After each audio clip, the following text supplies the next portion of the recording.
Bonjour tout le monde et bienvenue à un autre épisode de Politiquement parlant. C'est le balado politique avec Salim Idrissi et Georges Tsantriza. C'est le premier de 2024, donc bonne année à vous et vos familles. Beaucoup de santé, bonheur. Et pour le premier épisode de l'année, on a une surprise, on a un invité. Donc on continue comme on a terminé dans le fond, Salim. Ça va bien? Bonne année à toi. Bonne année, George. Tout va bien? Ça va super bien, ça va super bien. On a pris un peu de temps pour se reposer un petit peu avec les enfants. C'était le fun.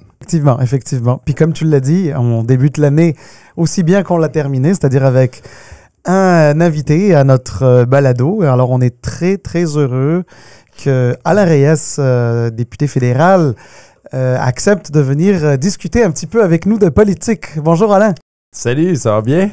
Ça va super bien, merci d'être là. Puis il faut dire aux gens qui nous écoutent, qui nous regardent, ça fait des mois que Salim a lancé l'invitation. C'est sûr qu'on peut toujours trouver des solutions avec les technologies qui existent maintenant, mais il y a rien qui peut se comparer à avoir quelqu'un en studio. Donc on a été patient. Non, mais arrêtez, je voulais me faire désirer. Je laissais languir un peu.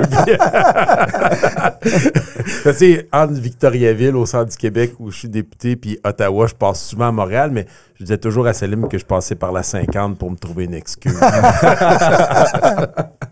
Non, on l'apprécie beaucoup. Je veux commencer parce que c'est sûr qu'on n'a pas beaucoup de temps. Donc, je veux sauter en plein dedans parce que c'est sûr que le dernier mandat, puis tout le monde qui suit un peu l'actualité le savent déjà, mais pour ceux qui peut-être vivent sous une roche ou quelque chose là, qui n'ont pas suivi, le dernier mandat, là, après l'élection fédérale 2021, pour être politiquement correct, là, ça n'a pas été le plus idéal pour toi. Si tu veux, parce que je peux avec Salim, on peut s'asseoir ici et faire toute l'analyse du monde, puis spéculer, puis dire tout ce qu'on veut, mais là, tu es là en studio, on va entendre un peu ta version des faits. Ramène-nous un peu à cette course au leadership du Parti conservateur, où tu as été évidemment député. Qu'est-ce qui s'est passé et comment les choses ont chuté, peut-être pas à la fin de la course ou vers la fin de la course? Moi, je dirais peut-être au milieu de la course, on voyait un peu que ça jouait un peu dur. Oui, tout à fait. Bien, en passant, quand tu dis personne ne l'a vu venir, moi le premier, là, quand j'ai commencé à faire de la politique la première année en 2003, quand j'ai tenté ma chance au provincial, j'aurais jamais pensé que mon parcours politique aurait tourné comme il a tourné dans les 2 dernières années en politique. Et bon, si on retourne en arrière dans la ligne du temps, on parle de la course à la chefferie pour remplacer Ren O'Toole, qui a été kické out, là, c'est l'expression anglaise, là, du parti par un mouvement à l'interne qui laissait présager ce virage, pas juste à droite, là, mais un peu plus à droite que ce qu'on est habitué au Canada, de la politique un peu plus comme on voit en Europe, au sud de la frontière, sous l'ère de Donald Trump. Et moi, je me suis mis en porte-à-faux face à ça. Donc, j'ai annoncé, et il n'y avait rien de prémédité, je ne savais pas où je m'en allais nécessairement, mais j'avais annoncé que je renonçais à mes fonctions de lieutenant politique, mes fonctions au cabinet fantôme. Donc, c'est quand même une décision personnelle assez importante lorsqu'on était placé, comme je l'étais, à l'intérieur de la formation du Parti conservateur, qui était le parti en attente pour être au pouvoir. Donc, on peut imaginer des responsabilités futures qui auraient pu arriver. Je me suis porté en porte-à-faux en me retirant, puis en disant et en annonçant que mon objectif, c'est que je ne voulais pas rester muet pendant la course à la chefferie et je voulais être dans le camp des progressistes conservateurs. Donc, une des ailes. On peut penser au Parti québécois qui a plein d'ailes à l'intérieur de son organisation, mais le Parti conservateur aussi a plusieurs ailes à l'intérieur de son organisation qui ont tous leur mot à dire. Puis ça, moi, je respecte ça. Mais j'ai toujours senti, en tout cas depuis que je suis avec eux en 2015, que les progressistes sont les silencieux, sont ceux qui acceptent tout, sont les bons joueurs, le fair play là, qui s'ostine jamais, là, puis il va faire une petite chicane, mais en même temps, il va toujours être celui qui va faire le compromis et qui va se taire à la toute fin. Et ça crée un genre de mouvement. J'ai eu des messages de partout au pays de gens qui étaient heureux de voir qu'il y avait un député qui était prêt à prendre cette voie-là. Et est arrivé le moment où dire, qui on peut avoir et qui pouvait battre Pierre Poilievre. Et pour moi, à ce moment-là, j'étais convaincu que Jean Charest était le meilleur politicien qu'on avait, que les gens aiment ou n'aiment pas Jean Charest. Je pense qu'il est très tranchant, particulièrement au Québec, ceux qui le connaissaient, mais ça reste à mes yeux... Brian Mulroney m'avait dit le dernier grand politicien orateur capable de le faire dans les 2 langues officielles qu'on avait au Canada. Ouais. Et les gens connaissent la suite. Ça a été un raz-de-marée, Pierre Poilievre. On n'a pas réussi à combattre ce mouvement-là qui a été mis en place. Et par la suite, j'ai décidé de quitter le parti puis de siéger comme indépendant. Moi, j'ai résumé ça assez vite. Il y a plein de subtilités à travers tout ça, mais en gros, c'est un peu ça le parcours. Puis Jean Charest, je tiens à le dire, c'est pas lui nécessairement qui a perdu la campagne, mais plutôt Pierre Poilievre qui l'a gagné parce que tous les analystes qu'on écoutait aux nouvelles disaient s'il réussit à vendre, je sais pas, moi je me souviens plus du chiffre, mais 100 000 cartes de vente, membre, il va gagner. Ouais. On les a vendus, mais l'autre en a vendu 3 fois plus. Ouais. C'est du jamais vu. C'est assez stratosphérique ce qu'a réussi à faire Pierre Poilievre en réussissant à fédérer autant de gens mécontents, puis on le voit en ce moment dans les différents sondages au niveau national. Ouais. Alain, justement, tu sais, après cette course à la chefferie, tu as pris la décision de te retirer du Parti conservateur, non pas parce que tu ne te sentais pas conservateur nécessairement, mais parce que tu ne te retrouvais pas dans cette forme-ci de leadership. Puis tu l'as fait de manière quand même élégante, dans le sens que, moi, je ne suis pas d'accord avec ça, je pars pas en claquant la porte, mais je me retire d'un caucus dans lequel je ne me reconnais pas, ou tout du moins, je ne veux pas être dans un caucus dont le leadership ne m'inspire pas ou inspire pas mon engagement politique. Pourtant, effectivement, tu étais tellement bien positionné au sein du Parti conservateur que, tu sais, excuse-moi l'expression, tu aurais pu prendre un peu ton trou, peut-être attendre. Puis quand tu vois les sondages actuels, il y a de bonnes chances de voir le Parti conservateur former le prochain gouvernement avec Pierre Poilievre comme premier ministre. Et puis, une personnalité politique connue au Québec comme toi. Disons que, même si on n'est jamais sûr de rien, on peut dire que c'est quand même pas mal probable que tu accèdes au sein des saints, là, généralement, ce qu'on appelle le cabinet, le conseil des ministres. Est-ce que la politique aujourd'hui, est-ce que les gens n'ont plus de conviction? C'est une bonne question, mais juste avant, là, je veux revenir à ce que tu dis, là, c'est important. Là. Je ne suis pas parti aigri, en colère contre le parti. Tu as souligné là, quand tu disais, ça a été fait de façon correcte, là, mais c'était un choix personnel. Je n'ai pas essayé de créer un mouvement, je n'ai pas essayé d'embarquer du monde avec moi. Donc, je pense que c'est ça qui m'a permis de sortir la tête haute de tout ça. Et je tiens à le dire, j'ai encore ma carte conservatrice. Je me considère encore comme un progressiste conservateur. C'est ça. Dans la course, on a essayé de faire des catégories en disant si vous n'êtes pas conservateur comme l'image que Pierre Poilievre a emmenée, on n'était plus conservateur. Ça, je ne crois pas à ça. Je pense qu'il y a différents types de conservatisme dans la politique. Alors, je me suis retiré, pas nécessairement sur les idées qui étaient avancées, mais sur la façon de faire la politique. Okay. Moi, je ne me sentais plus bien. C'est dans ce mouvement-là de populisme avec des raccourcis intellectuels qu'on utilise, puis on pourrait prendre des sujets comme la taxe carbone, puis la décortiquer. Il y a un super texte qui est sorti dans la presse aujourd'hui, je ne me trompe pas, de Francis Veil, là, qui est justement qui décortique cette vision de Pierre Poilievre avec la taxe carbone, où on dirait que tous les mots du monde ont été créés par ça. Je ne dis pas que je suis pour une taxe ou contre une taxe, mais sa façon de nourrir le négativisme pour aller chercher des votes, j'avais plus le goût de cautionner ça. J'ai joué dans le film. Je m'en suis rendu compte encore plus quand je me suis retiré, puis c'est là. Fait que, des convictions. Mes confrères diraient, que mes anciens confrères, qu'ils ont des convictions profondes. Ils sont restés, puis j'aurais pu rester à l'intérieur. Puis en passant, je n'ai jamais regretté ma décision. Puis je pense que c'était mal me connaître parce que c'est ce que je me suis fait dire par des gens à l'interne. Prends ton trou, longe les murs, laisse passer le temps, fais amende honorable, dis bonjour au Dieu Tout-Puissant qui est le nouveau chef. On sait comment les chefs sont puissants dans les partis politiques. Puis moi, j'aurais dit c'est mal me connaître parce que j'ai pas envie. Puis si j'avais, et je le dis là, avec toute l'honnêteté que je peux avoir, là, si j'avais eu la conviction à l'intérieur de moi que j'avais eu une chance de pouvoir influencer le nouveau chef, qui était Pierre Poilievre, et je dirais plutôt son entourage, parce que je pense que la plus grande problématique n'est pas nécessairement le chef, mais souvent l'entourage proche de lui qui l'aide à prendre une décision, je serais sûrement resté. Mais je n'y croyais plus. Tandis qu'avant, j'avais des convictions plus environnementalistes à l'intérieur du Parti conservateur. J'avais des convictions plus au niveau social, complètement à côté de ce qui était amené. Moi, les questions de religion, les questions de pro-vie, pro-choix, laissons les gens tranquilles. Sortons de là dans la politique canadienne. Mais bon, j'avais plus le sentiment que j'étais capable, donc j'ai quitté. Donc, je ne sais pas si c'est une question de conviction ou non. Je pense qu'il y a des gens qui ont des convictions, mais pour aller en politique aujourd'hui, tu dois être dans un parti, tu ne peux pas tout aimer.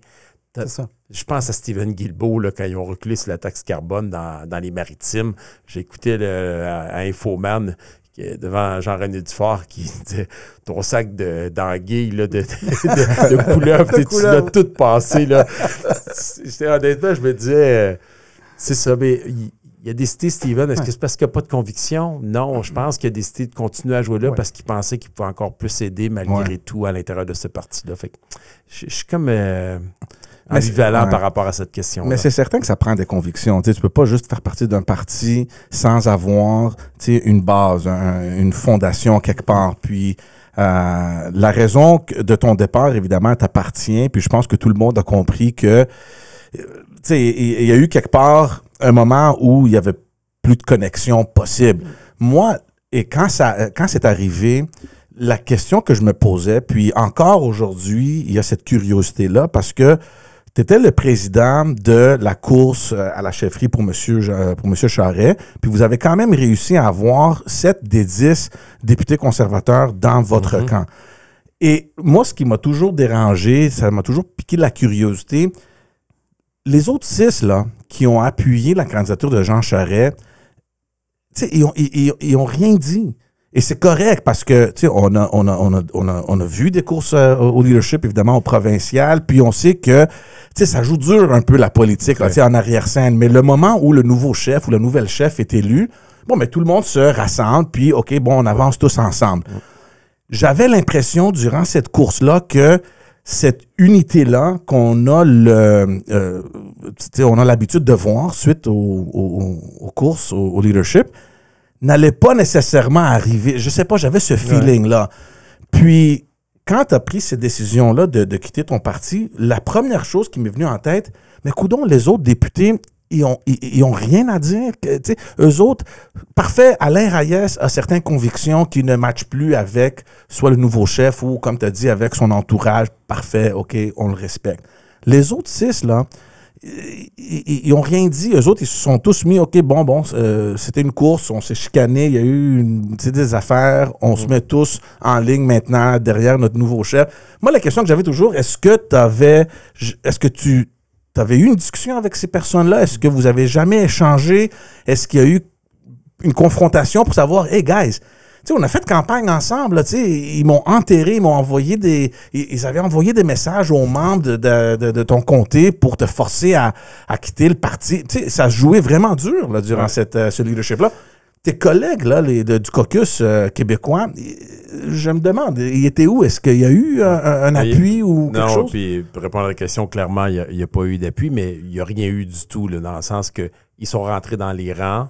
Puis je pense que ce qui a légitimé leur décision, qui fait que, bon, sur le coup, on peut avoir des opinions différentes, c'est le fait que la victoire était tellement convaincante qu'à un moment donné, dans un parti, tu finis par te rallier. Donc, je suis comme c'est rare. En passant, là, quand vous regardez dans l'histoire des députés qui sont devenus indépendants, en général, on devient indépendant de quelle façon? Dans 95% des cas, à cause d'un scandale financier ou scandale sexuel ou scandale de ce qu'on veut bien nommer. Hein. C'est rare qu'on devienne indépendant par conviction profonde. Là. Fait que, pourquoi? Parce que la politique, comment qu'elle est faite, le système est monté autour des partis politiques et aujourd'hui, il est monté particulièrement autour des chefs. On ne montre que les chefs.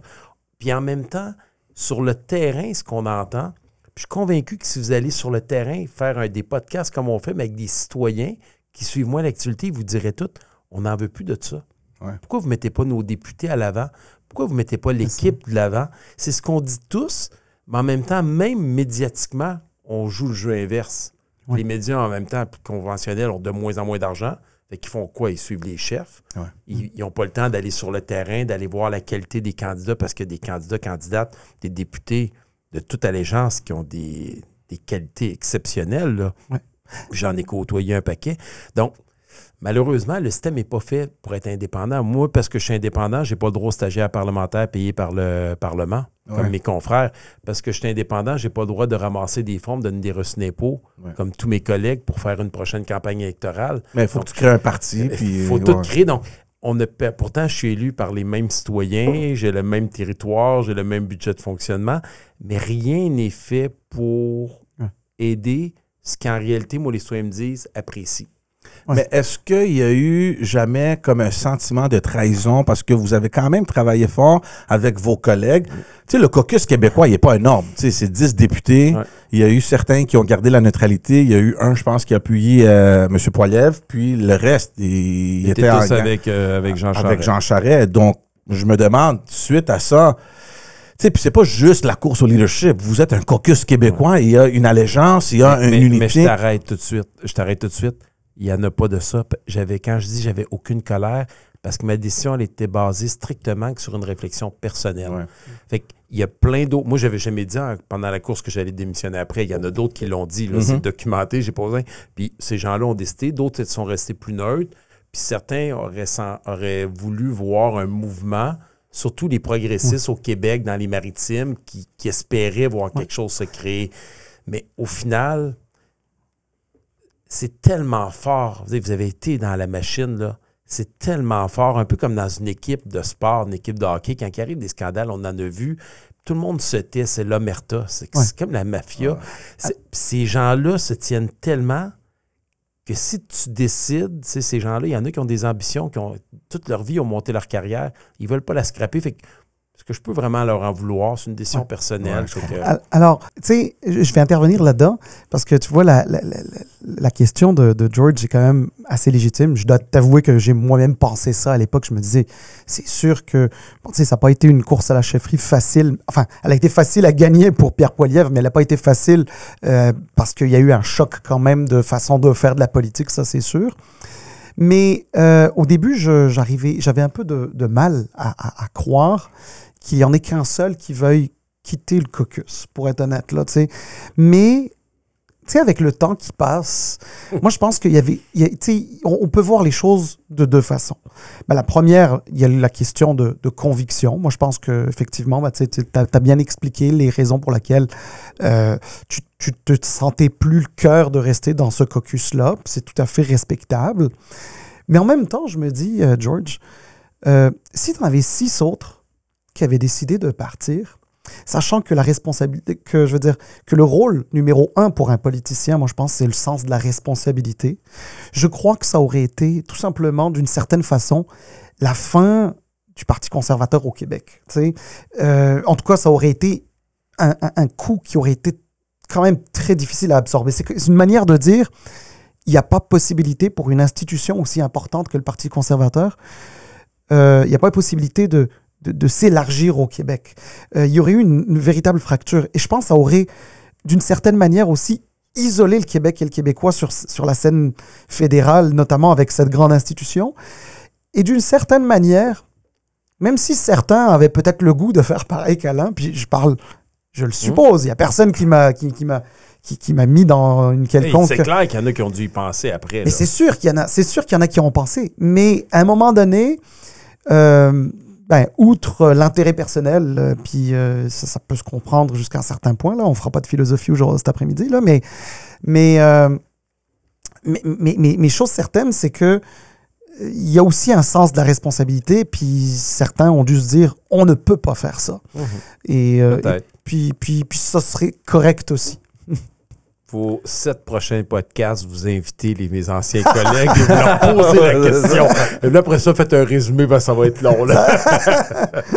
Non, mais l'autre chose aussi que j'ai remarqué, c'est, tu sais, le course au leadership, là, et, tu sais, nous, ce qu'on a été toujours habitués, c'est que la façon que c'est organisé, c'est sûr que les députés ou le caucus, ils ont un rôle quand même important à mobiliser les membres à voter pour le candidat qu'ils appuient. Et ce qu'on a vu à la course à la chefferie, surtout au Québec, c'est quelque chose que moi, j'ai jamais vu venir et j'ai jamais pensé que ça serait possible parce que dans tous les comtés du Québec, M. Charest a gagné juste 2 comtés, alors qu'il y avait... C'était 6 comtés qu'il avait gagné sur 78. Je ne sais plus le nom, mais c'était vraiment minime. Même chez nous, là, j'ai perdu. Là. C'est 6 comtés. 6 sur 78. OK. Ouais, mais je suis d'accord avec toi. 6, c'est peu. Mais et quand tu penses que les 7 députés du caucus conservateur qui étaient là, ils auraient pu mobiliser les membres, tu t'attendais au moins les 7 comtés, ces 7 comtés-là, ils seraient quand même gagnants, tu comprends? Puis, c'était pas le cas. Donc, pour moi, dans ma tête, c'était comme, OK, on traverse une période où le membership, là, il est beaucoup plus fort que le contrôle que peut avoir un député sur son terrain. Tout à fait. Puis, je vais te donner un parallèle assez facile pour tout le monde, là. Il y a un mouvement qui s'est créé de citoyens insatisfaits pendant la pandémie, le convoi. Puis le plus bel exemple qu'on peut faire comme parallèle, là, c'est Éric Duhem au Québec. Éric Duhem, là, dans ma circonscription, là, je pense qu'il y a 3000 membres. Ça n'a pas donné de victoire à l'élection, puis ça n'a rien fait de plus, ça ne s'est pas traduit. Donc, il y avait un mouvement de masse de gens insatisfaits, un peu comme on a vécu au sud de la frontière quand Donald Trump a gagné, où aucun analyste n'avait vu venir cette victoire-là. Des gens qui sont écœurés de l'élitisme, de la structure, des médias conventionnels, de l'élitisme des grandes compagnies là, qui mettent leur nez partout pour contrôler les décisions. Puis ça, ces gens-là, ils ont trouvé un endroit où aller se parquer en prenant une carte de membre à 10 $ pour avoir un mot à dire. Est-ce que c'est viable, cependant? Est-ce que c'est quelque chose qui... On parle de l'exemple d'Éric Duhem, on a vu la vague durant la campagne de 2022. Là, ça semble avoir vraiment... ça s'est calmé. Ça reste qu'en majorité au Canada, au Québec, les gens sont plus modérés, sont plus au centre. On a toujours dit, il faut que tu te rapproches. Puis c'est le défi de Pierre Poilievre au fédéral de se ramener un peu plus au centre. Puis on le voit déjà, les idées... Je veux dire, loufoque, là, qui a lancé... il en parle moins. Il en parle moins, il en parle plus. Il tourne en disant que c'est la faute de Justin Trudeau de la taxe carbone quand il parle du gouverneur de la Banque du Canada ou de la crypto-monnaie. Mais il y aurait quelque chose à jaser, sa crypto-monnaie. Est-ce qu'il faut la légiférer? Faut-tu le faire de quelle façon? Est-ce que c'est légitime? Il y a des gens qui en achètent. On devrait démocratiser ça, on devrait l'expliquer, mais pas de la façon qu'il le fait nécessairement. Donc, je fais juste dire qu'il y a une partie de la population qui est captive. Là, le défi, c'est que ces gens-là sont devenus membres. Moi, quand j'étais avec le Parti conservateur, je disais souvent les pro-vie, ultra-religieux qu'on appelait. Je disais toujours qu'ils prennent un 10, 15, 20% du membership. Il était quand même disproportionné par rapport à la population. Excusez, il y a 10-15% dans la population. Il était peut-être 20-30%. Puis dans la députation, il était peut-être un 10-15%. Fait qu'il y avait quand même un 85% pour garder un certain équilibre. Ces gens-là avaient droit de parole. Moi, j'avais rien contre ça, tant qu'ils n'imposaient pas leur vue puis qu'il y avait un certain équilibre qui se faisait. Là, aujourd'hui, c'est l'inverse. Ils sont 300 quelques mille dans le parti. Ils sont plus que disproportionnés quand ils représentent peut-être 15-20% de la population. Puis ça, c'est dangereux, ultimement, parce que les membres d'un parti sont puissants. Ils ont le droit de vie ou de mort sur le chef. La preuve, Erin O'Toole l'a quitté. Pourquoi? Parce qu'il savait que s'il y avait un membership puis qu'il y avait un vote de confiance, il allait perdre. Donc, c'est gros, puis ça, moi, ça me fait peur. Ça me fait peur, au même titre que je vois encore des arénas pleins pour aller encourager Donald Trump aux États-Unis. Donc, je me dis là, la politique, où elle s'en va, et c'est là que je reviens au début quand je disais je ne voulais plus cautionner ça. Parce qu'en étant là, ce type de façon de faire-là, je m'étais dit, j'ai donné. J'ai plus envie. J'ai envie de faire de la politique positive, constructive. J'ai envie de jaser. J'ai envie de revenir à ce qui se faisait avant. Peut-être que je suis naïf. Peut-être qu'on y reviendra plus. Mais moi, je crois au principe du balancier. Puis là, j'ai pas envie de pousser le balancier à l'extrême avant de revenir. À la limite, j'aime mieux attendre.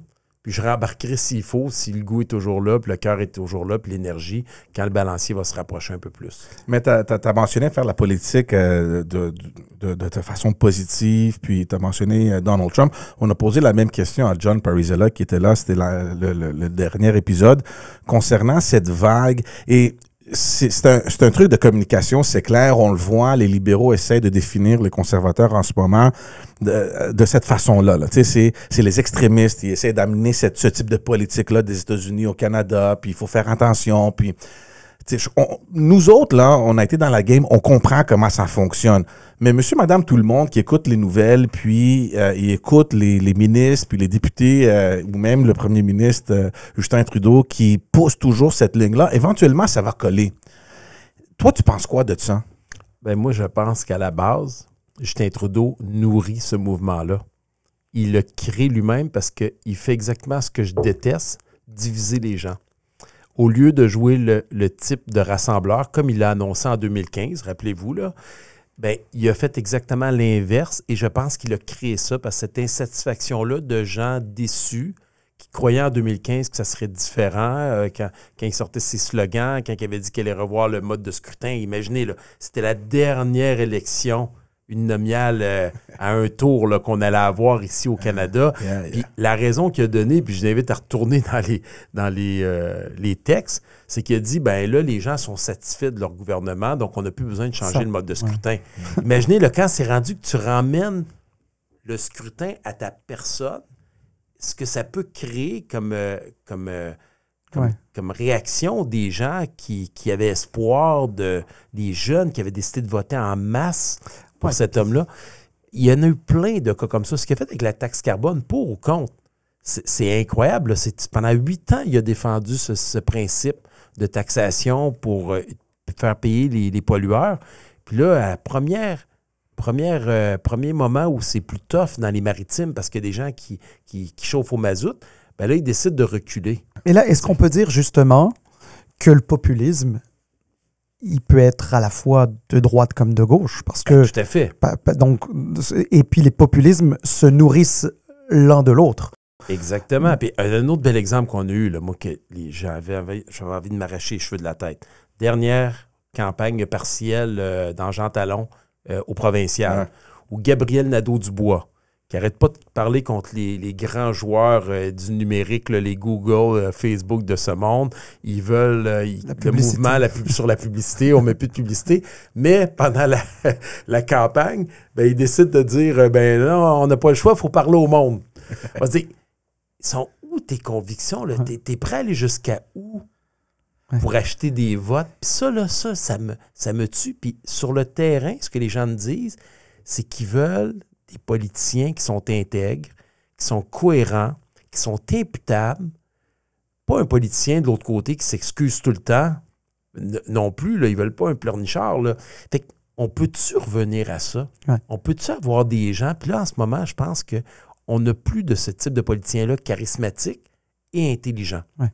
Je pense que c'est ça qui nous manque et je suis convaincu que la journée qu'on va le trouver, s'il y en a un qui a le courage de se lancer dans l'arène, puis Dieu sait que c'est pas facile avec les attaques, les réseaux sociaux, puis ce que ça l'emmène, puis Dieu sait, je le sais, moi je pensais que j'étais immunisé contre ça, puis je me suis rendu compte que même moi, ça m'affectait, là. Je pense que les gens vont embarquer rapidement avec cet individu-là, s'il devait se présenter. Alain, on a parlé beaucoup du passé. Si on essayait de se tourner un petit peu vers l'avenir, un avenir proche, là, on est donc début 2024, c'est toujours le même gouvernement minoritaire depuis 2021, depuis l'élection 2021. Bon, il y a l'appui du NPD au gouvernement libéral qui fait en sorte que, en théorie, le gouvernement pourrait quasiment aller jusqu'à la fin de 2025, donc jusqu'à la fin du mandat, dans le fond, du mandat régulier. Il reste que c'est un gouvernement minoritaire, donc il suffit que l'appui du NPD saute pour qu'il y ait des élections. Toi, tu es député, indépendant certes maintenant, mais député, tu croises du monde dans les corridors, tu jases avec du monde, tu fais tes analyses, il y a des journalistes avec qui tu parles, qui cherchent à te parler aussi. Qu'est-ce que tu penses? Penses-tu qu'il va y avoir des élections en 2024? Ben, je pense que tout le monde à qui j'ai parlé dans les 3 derniers mois sont convaincus qu'on va aller au bout du mandat ou presque. En tout cas, clairement, ce ne sera pas en 2024. Mais moi, s'il y a quelque chose que j'ai appris, puis quand j'ai été lieutenant, j'étais dans l'organisation, on devait se préparer à tout moment pour qu'il y ait une élection. Puis à chaque fois, on faisait toutes sortes d'analyses. Puis à un moment donné, je me rappelle, mon adjoint dans le temps, Antoine Tardy, il m'avait dit, à chaque fois qu'on essaie de prévoir ce qu'allait faire Justin Trudeau, il a toujours fait l'inverse. Tout le temps. Fait que là, si je me fie à tout ce que tout le monde me dit, on s'en va à une élection en 2024. Sincèrement. Fait que, honnêtement, il n'y a aucun signe qui nous laisse croire. Puis sincèrement, toutes les personnes que j'ai parlé, il n'y a personne. Puis on le voit, il n'y a pas de nomination non plus. Les gens ne se pressent pas. Les sondages ne donnent aucune chance à Justin Trudeau de gouverner après une prochaine élection. Puis on parle même d'un gouvernement majoritaire conservateur potentiellement. J'y crois moins, ça, cependant. On va revenir à ça. Oui, je pense que clairement, tout ce qui monte redescend. Hein? Et ça, on apprend vite en politique. On ne veut pas monter trop vite, tous les stratèges et tout ça. Donc, j'y crois pas vraiment à cause de ce que je vous dis. De l'autre côté, moi, je fais partie de ceux qui pensaient qu'on serait en élection dès le prochain budget. Oui, moi aussi. J'arrive pas à concevoir qu'est-ce que Justin Trudeau a gagné à attendre. C'est drôle, en m'en venant, j'étais avec mes amis qui sont pas trop politisés puis qui me posaient des questions là-dessus. Puis ils me disaient, ouais, mais ça ne donne rien d'aller en élection. Je dis, ça lui donne quoi d'aller en élection de toute façon dans 2 ans?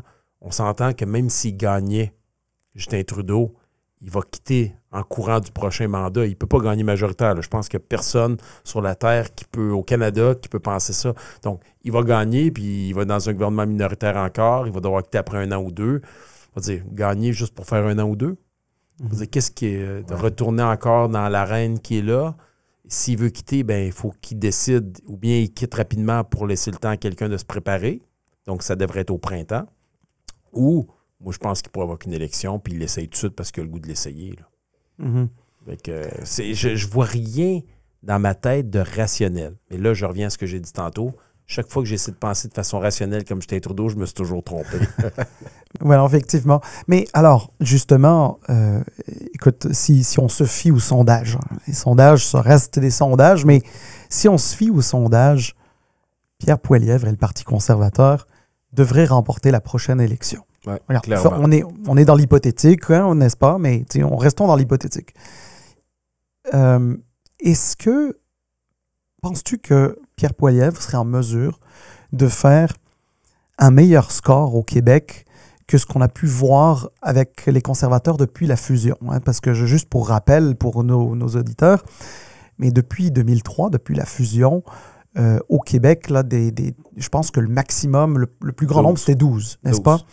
Et même lorsque Stephen Harper avait gagné l'élection majoritaire en 2011, il n'y avait que 10 députés. 5 députés. 5 députés. C'est pire encore. Donc, dans le fond, c'est la démonstration qu'on peut, au Canada, gagner un gouvernement majoritaire sans le Québec. Je pense que c'est probablement la première fois, ou la seule fois, à tout le moins, dans l'histoire du pays. Est-ce qu'on est dans un cas de figure similaire où les conservateurs vont devoir faire campagne pour gagner leur majorité sans le Québec, ou à l'inverse, Pierre Poilievre pourrait nous surprendre, un peu comme il l'a fait pendant la course à la chefferie, et faire un score plus important au Québec? Impossible pour une raison simple, le Bloc québécois. Donc, est-ce qu'ils peuvent gagner majoritaire sans le Québec? La réponse est oui. Il y aura quelques députés. Je pense qu'il va améliorer son score, clairement. Poser une boule de cristal pour ça. Ils vont faire peut-être un 20-25 %, mais ça ne leur donnera pas vraiment beaucoup plus de sièges, peut-être 1 ou 2. Puis je suis profondément convaincu que les stratèges sont très au courant. Je me suis assez impliqué, puis je connais assez la structure, comment elle est faite. Puis lors de la dernière élection provinciale, j'avais dit à quelqu'un, les conservateurs ne pourront pas faire mieux comme score que ce que fait Éric Duhem. Puis même quand vous regardez les commentaires des gens qui ne se nomment pas dans les médias, les supposément proches qui n'ont pas le droit d'être nommés, vous regardez comment ils ont crucifié Éric Girard, presque tous les ministres de la CAQ, comment ils sont proches d'Éric Duhem parce qu'ils veulent avoir cette base-là qui leur assure un 15 à 18 % de voteurs au Québec. C'est des gens qui sont mobilisés, qui leur assurent de maintenir leur circonscription de députés. Je pense que leur objectif de la prochaine élection au Québec, ça va être de gagner ma circonscription lorsque je vais quitter, où il y a une base quand même conservatrice. Peut-être Trois-Rivières, regagner les circonscriptions dans la région de Québec, Charlevoix, où était Sylvie Boucher dans le temps, fighter Lightbound et Duclos. Où ça peut être serré dans un... Mais de là passer, rentrer le comté à Loup-Clark. Donc, c'est 2-3 circonscriptions de la région de Québec. Donc, on parle de 12 comtés? Oui, oublie ça. Sinon, le reste, l'Est du Québec, avec le redécoupage, ça va être le Bloc. Puis le nord de Montréal, ça va être le Bloc québécois aussi, là. Toute la rive nord, rive sud. OK, un Bloc québécois plus, plus fort encore qu'actuellement? Minimalement, comme ils sont là. Moi, je pense que le Bloc va se battre avec les libéraux aux alentours de Montréal, sur la couronne rive sud, rive nord. Les libéraux vont maintenir leur circonscription sur l'île. Puis les conservateurs vont peut-être en chercher 1, 2, 3, si ça va très bien, puis Pierre Poilievre fait une super campagne. Mais Tu penses sur l'île? Non, pas sur l'île. Okay. Dans le reste, dans la région de Québec, centre du Québec. Honnêtement, je pense pas qu'on va aller plus loin que Trois-Rivières, Victoriaville, dans mon coin, Richemont-Tabasca, ça va rester là. Donc, mais les gens là, qui suivent pas trop la politique fédérale, parce qu'au Québec, on a un microcosme, au même titre culturel, on l'a au niveau politique. Des fois, on voit sur X, Twitter, un texte sorti en anglais, puis tu as des chroniqueurs qui disent, bon, mais dans 48 heures, vous allez le voir au Québec, en français. Il y a comme un décalage toujours dans le mouvement. Et juste dans le Grand Toronto, il y a presque autant de circonscriptions que dans l'ensemble du Québec. C'est ça. Les conservateurs en avaient presque aucune. Et là, les gens qui ne le croient pas, mais c'est vrai, là, puis j'ai parlé à assez de monde dans la grande région de Toronto, Pierre Poilievre est ancré. Il est en train de prendre des votes chez des syndiqués, des travailleurs, chez les immigrants. Des communautés culturelles, ben oui. Des culturelles. Donc, il est en train de faire une grosse razzia dans les maritimes, en Colombie-Britannique, Manitoba, Saskatchewan, Alberta, naturellement. Ça va être une razzia conservatrice en région, en Ontario aussi. Donc, il manque pas grand-chose là, pour eux pour avoir un gouvernement, même pas un gouvernement minoritaire, un gouvernement majoritaire. Et au Québec, la démonstration est faite. Avec une dizaine de députés, c'est suffisant pour eux. Puis ils ont une voix, puis si les députés sont forts, bien, il va falloir qu'ils trouvent une façon de se faire entendre. Puis c'est ça qui est dangereux pour la voix du Québec en ce moment. Ça va être tout un travail des députés qui sont là après la prochaine élection, s'ils sont au pouvoir, pour faire entendre la vision des Québécois et des Québécoises, puis leur façon de voir les choses dans l'intérieur du Canada. Je veux juste retourner un peu en arrière parce que ton parcours en politique, il date pas d'hier. Donc, c'est quand même... ça fait un bout. Là, puis je sais que tu vas nous dire que... Tu sais, je reviendrai pas en arrière. Les choix que j'ai faits, c'est les choix que j'ai toujours voulu faire. Mais je veux quand même, parce que je regardais hier... Tu t'es présenté en 2003 avec l'ADQ, avec Mario Dumont, dans le même comté, puis tu n'as pas perdu par beaucoup, là. On parle de 3%. Et l'élection juste après celle-là, en 2007, ben, l'ADQ a gagné ce comté-là. Évidemment, les libéraux sont revenus encore en 2008, mais la prochaine élection de 2012 jusqu'à aujourd'hui, ben, c'est l'ADQ ou la CAQ. L'ADQ, ils sont rentrés dans la CAQ. Et je me demandais, si tu te représentais, tu sais, à l'époque, tu as dit, OK, bon, j'ai pas gagné en 2003, mais je vais rester, je vais aller faire une autre élection dans les 4 prochaines années. Puis c'était avant que tu te présentes comme maire de Victoriaville. Il y avait toujours une fenêtre. C'est pas comme si tu avais des responsabilités comme maire pour te retenir. Là, t'es en train de brasser bien des affaires de mon passé. Je suis pas sûr que j'ai envie d'aller là. Non, mais je me demandais, tu sais, I don't know, tu sais, c'est sûr que y a personne en politique qui va dire ah oui, je regrette ce choix-là, j'aurais dû peut-être rester au provincial, mais on regarde la façon que les choses ont évolué, puis c'est ça qu'on dit toujours, on dit c'est jamais comment la politique va tourner, mais les chances quand même étaient là pour toi au provincial. Est-ce qu'il y a des fois ou des jours que tu te dis ouais, peut-être au provincial, peut-être ça serait mieux ou peut-être ça serait différent ou je sais pas. Là. Ça va prendre un autre podcast pour vous expliquer toute la ligne du temps, mais grosso modo, c'est vrai que je te dis ce que tu pensais que j'allais dire. Je n'ai jamais eu de regrets dans ma vie, que ce soit en politique, dans ma vie personnelle ou professionnelle en général. C'est sincère là, ce que je dis là, parce qu'en réalité, je suis ce que je suis par les choix que j'ai faits. Est-ce que j'ai toujours fait les bons choix? J'avais à reculer.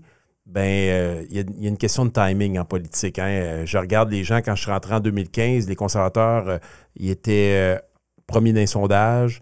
Tout le monde, on pensait que Stephen Harper, Justin Trudeau était 3e. Personne n'a pensé une seule seconde qu'il allait gagner. Puis il a fait une des plus grosses victoires. Puis des gens qui sont rentrés, je pense à Diane Leboutillier, comme moi, nouvelle, Marc-Claude Bibeau, dans la région de Sherbrooke, sont ministres depuis ce temps-là. Puis moi, j'étais à l'opposition. Puis aujourd'hui, j'étais indépendant. Fait que, des fois, il y a une question de timing dans le temps. Mais quand on revient après la défaite en 2003, quand je me suis présenté, tout le monde m'a traité de fou. La DQ, quand j'ai commencé à m'impliquer avec eux, la montée n'était pas... Moi, j'ai vécu la montée puis j'ai vécu la descente du mouvement de la DQ. Mais après, je vous rappelle qu'ils sont tombés dans le bas fond. Là. Ils étaient à 10-12 % lorsque l'élection avait été redéclenchée. En 2008, après, là. En 2008. Oh, ouais. Puis moi, je me rappelle, je vous le dis, là, comme c'était hier, Mario Dumont pourrait vous le confirmer, il m'a appelé en personne. Parce que je n'avais pas démissionné de mon implication. J'étais devenu président de la commission politique. J'étais impliqué dans l'organisation. J'étais président de mon association, de ma région. Puis je continuais à bûcher pour la DQ. Et Mario Dumont m'appelle, c'était la veille du déclenchement. Puis il dit, Alain, j'ai besoin de toi, je le sens sur le terrain. Puis là, je dis à Mario, là, je vous rappelle, j'ai 33, 34 ans. Là, moi, j'étais au début de ma carrière professionnelle. Je viens d'avoir une promotion comme directeur d'une des plus grosses polyvalentes. Puis il a fallu que je donne ma parole à ma boss, quand la directrice générale, dit, là, il dit, j'ai besoin d'un break. Là. Si je te donne ce poste-là, et que tu t'en vas à la première élection, je sais que tu traites politique, j'ai besoin d'un break de 4-5 ans. Puis j'avais donné ma parole. Ouais. Puis Mario m'appelle comme c'était hier. Puis comme c'était hier, je vous le dis, il m'appelle, il dit, Alain, je le sens. Sur le terrain, Mario il avait le flair pour ça. Ben oui. Il sentait, il allait voir les gens. Mais il est là toujours, d'ailleurs. Tout à fait. Puis le soir de l'élection, j'étais dans la salle. C'est moi qui ai trouvé le candidat chez nous. C'est moi qui ai trouvé les bénévoles, qui a aidé à ramasser l'argent. Puis là, on a vu, honnêtement, pendant quelques minutes, il était au gouvernement, là. C'était presque épeurant, là. Même, d'après moi, Mario Dumont, s'il était honnête puis il était ici, il dirait, je suis pas sûr, je voulais gagner vraiment, là. Parce que les gens qui avaient ramassé, il n'a pas fait du recrutement sans rien enlever. C'est des gens qui avaient du cœur, qui étaient travaillants, mais qui n'avaient pas la qualité de ce qu'on voit, de ce qu'on s'attend d'un parti qui va être au pouvoir demain matin. Ce que Justin Trudeau a vécu au début, là, c'était dur, Justin Trudeau, les premières années avec ses ministres, là, en termes de qualité, de profondeur. Pas parce que ce pas des gens intelligents, mais des gens qui n'avaient jamais eu des rôles de gestionnaire, qui ont dû apprendre le travail, puis qui surtout n'étaient même pas des politiciens au départ. Donc, c'était des choix comme ça. Puis, on peut revenir à aujourd'hui. Si j'étais resté et j'avais avalé les couleuvres comme on m'a tous dit de faire, et tout stratège comme vous m'aurez dit de faire si vous m'aviez parlé, ben là, je serais en train de jubiler avec ma gang, puis mes anciens confrères te diraient, gars, tu te magasinerais des ministères. Peu, là, tu serais avec nous autres, puis ça irait bien, là, tu serais heureux, tu pourrais nous aider à faire augmenter la notoriété des conservateurs au Québec. Mais... Alors, la question de George, justement, nous amène un petit peu en politique provinciale. On n'a plus beaucoup de temps, mais on voulait au moins aborder cette question un petit peu avec toi avant peut-être de conclure. En ce moment, on a la coalition Avenir Québec qui est super bien implantée. 89 députés, 90 aux dernières élections, mais évidemment, il y a eu Jean Talon qu'ils ont perdu. On voit, et d'ailleurs, ça a été dit, je pense, au bye-bye de fin d'année, hein, mais tu sais... ça a été tough pour eux. Ouais, ça a été... Bye-bye. Ça a été... Matt et la CAQ, là, ça a été tough pour eux.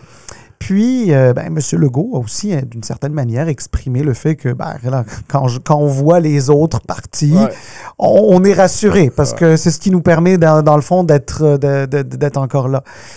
Est-ce que le Québec mérite plus de partis politiques capables de gagner les élections? Parce qu'en ce moment-là, tout le monde a l'impression qu'il y a un seul parti politique capable de gagner des élections. Je pense qu'on peut faire le parallèle comme en économie, en affaires. Moi, j'ai toujours dit, on veut une saine compétition. Plus il y a de gens forts, plus ça élève le niveau, plus on a du choix, on a de la qualité, puis plus le citoyen en sort gagnant. Ben moi, je pense en politique, c'est la même chose. On aurait tout intérêt, nonobstant les partis politiques, plus on aura d'individus forts à l'intérieur de ces organisations-là, plus on aura un choix intéressant. Aujourd'hui, la CAQ, ben, ça a été la démonstration, je pense qu'on a vu lors de la dernière élection. C'est même pas une victoire nécessairement de François Legault, là, mais c'est une victoire. Là, il a gagné majoritaire, éclatante, mais il y avait quand même une réalité qu'il n'y avait pas nécessairement aucun autre parti qui pouvait penser gouverner. Là. Je pense qu'il n'y a personne qui voyait dans les autres partis une alternative. Individuellement, par circonscription, par région, on pouvait voir des choses, mais globalement, je pense que... Puis ça, c'est assez spécial, hein, parce que notre mode de scrutin, chacun vote individuellement, mais quand on regarde le résultat global, en général, ça représente bien l'opinion générale des gens. Ouais. Puis pourtant, il y a des disparités au Québec, régionalement, puis au Canada, c'est encore plus grand. Mais quand on regarde le résultat final, puis malgré que je suis un fervent du mode de scrutin proportionnel mixte, suis obligé de dire qu'une des raisons qui fait, puis ça, tu sais, souvent les gens disent, ouais, mais il y a juste 60% qui ont voté contre, il y a juste 40% qui ont voté, puis là, ils sont majoritaires. Mais ce que le monde sous-estime, c'est qu'il y a des gens qui n'ont peut-être pas gagné leur élection, mais le choix n'est pas nécessairement leur dernier.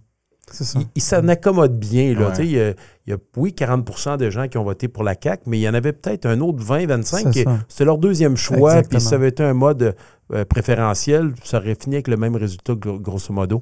Donc, mais là, je pense qu'on est à un tournant. Là. Je pense que tout le monde voit que la CAQ, ça a été très difficile. Puis ça démontre une volonté, je pense, de la population d'avoir un autre choix. Puis là, le Parti québécois, je pense que c'est clair. Ils ont leur chef.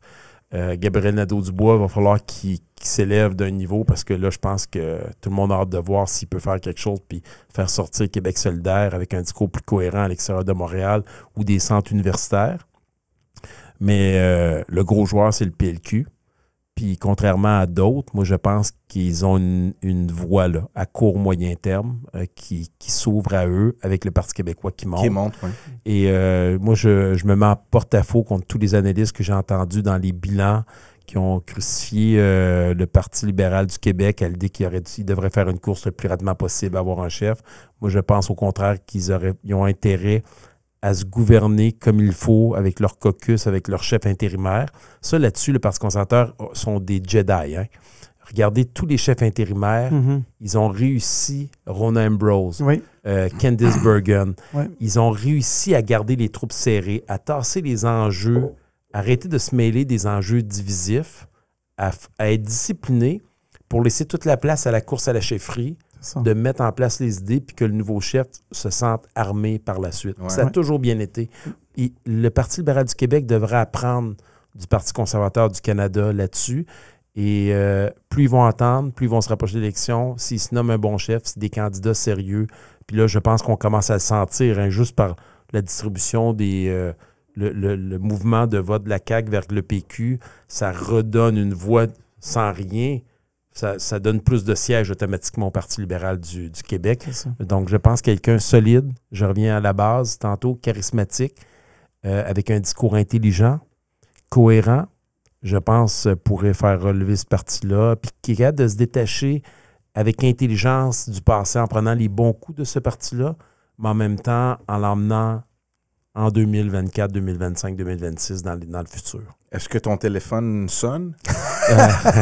C'était clair, catégorique. J'ai déjà répondu à cette question. Ça ne m'intéresse pas. Mais je suis obligé de dire que ça va prendre une diversité. Là. On ne peut pas continuer comme ça avec un parti 90 sièges. Là. C'était invivable à long terme. Là. Je pense que tout le monde le savait. Ça amène une certaine arrogance. Puis en même temps, je pense que François Legault a beaucoup appris de la dernière session. J'ai hâte de voir je pense que les 6 prochains mois vont nous démontrer si la CAQ peut revenir dans les intentions de vote puis rééquilibrer les choses ou le mouvement est rendu trop fort puis on va voir la descente s'installer. En même temps, des alternances qui se font au sein même des partis politiques, c'est quelque chose qui existe. C'est-à-dire que l'alternance à François Legault pourrait venir de l'intérieur de la CAQ peut-être. Ou est-ce que c'est peut-être le vœu pieux de certains peut-être? Oui, je pense que c'est le plus, mais ça va être le défi de François Legault puis de la CAQ parce que pour plusieurs, la CAQ, c'est François Legault. C'est lui qui l'a construit. Il l'a dirigé avec une main de fer, aplomb, oui. Beaucoup d'aplomb. Il a géré la pandémie. Il a été surexposé. Ça, c'est un des éléments, je pense, qui joue contre lui présentement. Et moi, j'ai hâte de voir surtout ces ministres solides, est-ce qu'ils vont se représenter?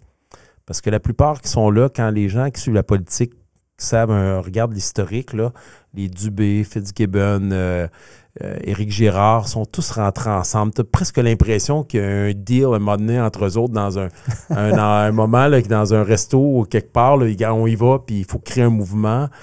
Si ces gens-là décident de lâcher, il y a des bonnes candidatures pour prendre la place de François Legault à l'intérieur du parti, mais est-ce qu'ils auront le réseau de contacts, la notoriété pour aller chercher rapidement des grosses pointures, pour laisser une crédibilité pour gouverner, ou un autre parti va réussir à le faire? Mais surtout, nous ce qu'on discute souvent avec Salim, c'est l'après François Legault dans une période où le PQ, comme tu as dit, semble reprendre un peu ce momentum avec des questions de souveraineté, etc. Puis il ne faut pas oublier que la CAQ, ben il y a des péquistes là-dedans, tu sais, et on ne sait pas encore aujourd'hui ils sont où et quelle position ils vont prendre. Et je sais que François Legault c'est un maître là-dedans, là, tu sais, d'éviter toute cette question-là. Il peut pas faire autrement là. Et moi, la curiosité en termes de quelqu'un qui suit, puis tu sais, le backstage, c'est de savoir si ça devient le point principal. Tu sais, la souveraineté, vous en pensez quoi? Est-ce que vous votez oui ou non à un prochain référendum? Le caucus de la CAQ, là, pas trop sûr s'il y a une unité là-dedans. Là. Non, mais c'est clair qu'il n'y en aura pas. Puis, moi, je vous fais un parallèle avec Yves-François Blanchet.